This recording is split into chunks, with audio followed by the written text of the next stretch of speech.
Happy I Love Reading Week.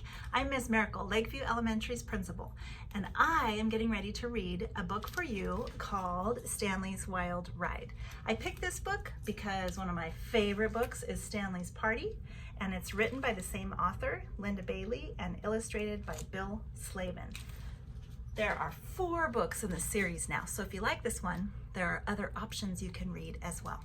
I hope you enjoy Stanley's Wild Ride. I'll show you the pictures here.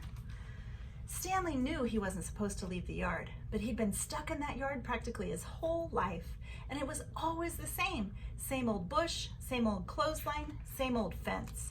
Stanley stared at the big blue sky beyond the fence, and he longed with all his heart for something new, something exciting, something more. And one day, sniffing in a corner, he found it, a hole, just a weensy hole, as big as a bug. But when Stanley scratched, it got bigger. Soon, it was as big as a dog's nose. All afternoon and into the evening, Stanley scratched and pawed and dug. Finally, the hole was as big as a whole dog. Stanley knew because there he was on the other side of the fence. "Gruff!" barked Stanley in astonishment. Then he noticed something even better. There was no leash attached to his collar and no person at the end of the leash. Stanley quivered with excitement. He wondered how far he could run without stopping. He ran all the way to the end of the block. Then he ran back. Then he did it again.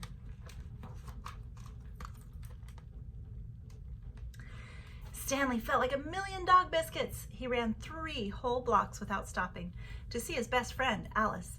When Alice saw Stanley running loose, she got very excited. "Just dig a hole," said Stanley in dog talk. "It's easy." Alice tried, but the dirt was too hard. "There must be a way," said Stanley. Alice poked at her fence and prodded. Finally, she found a loose board that was exactly the size of a dog. "Run for it," barked Stanley, and they did. Next came Nutsy with Alice's help. She broke out in seconds. Elwood's escape was tougher, and Gassy Jack almost didn't make it.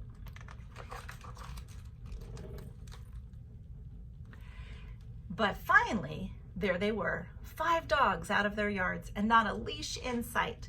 "We can go anywhere," barked Stanley. "We can do anything we want." "Yip, yip, yip, yip," agreed his friends. And away they all ran, looking for the kind of fun you can't find in a yard. When they found some tasty garbage, they ate it. When they passed a fancy car, they soaked its tires. When they came across a tomcat, they chased it up a tree. "And stay there," growled Nutsy.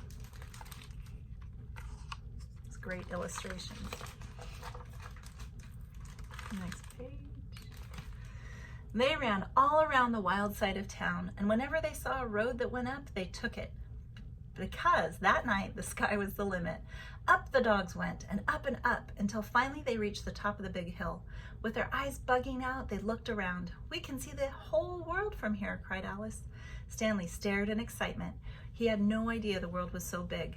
Then he looked down, and that's when he saw it, standing there in the moonlight, a strange, flat, red and black thing. Stanley shivered. He wasn't sure what the thing was. There was something about it that made his fur stand up. He walked slowly over and sniffed. "Smells like feet," he said.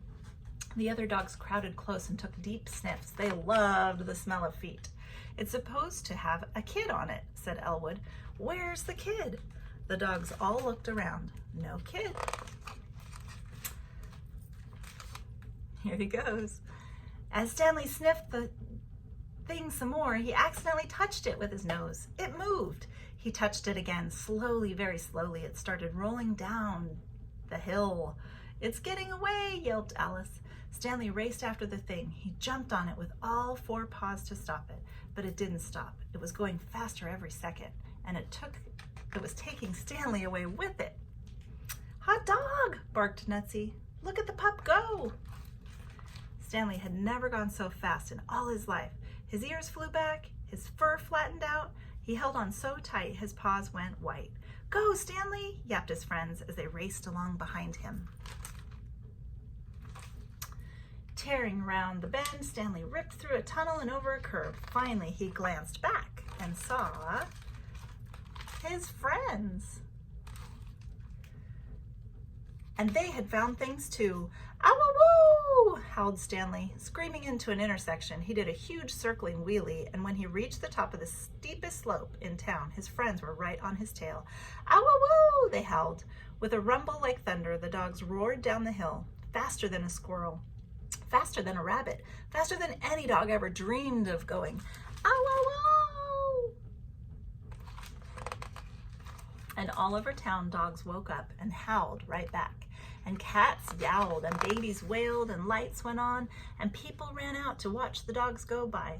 Even the cars were howling. There was one right behind the dogs. It was black and white and had a light on top. Ew, ew, ew, howled the police car. Ow-woo-woo, howled Stanley as they looked straight ahead at a fence. Ow, went the dogs as they hit the fence. Ow, ow, ow, ow. Well, they didn't hit it that hard, but it must have been a very old fence because it fell right over. And there the dogs were in Stanley's yard. There they are. They're back in Stanley's yard. And there were Stanley's people on the porch wearing their pajamas. Stanley went over to give them a lick. They tasted sleepy. It took a while to sort everything out. Stanley's friends were loaded into the police car to go home. The things with wheels went into the trunk. As for Stanley, well, the hole got filled and a new fence went up, and there he was back in his yard. But he didn't mind, not too much. Stanley was dog tired. Good old clothesline, he thought as he lay around on the lawn. Good old bush.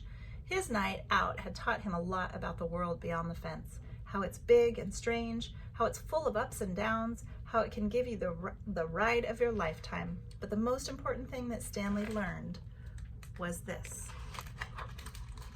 there's always a way past the fence.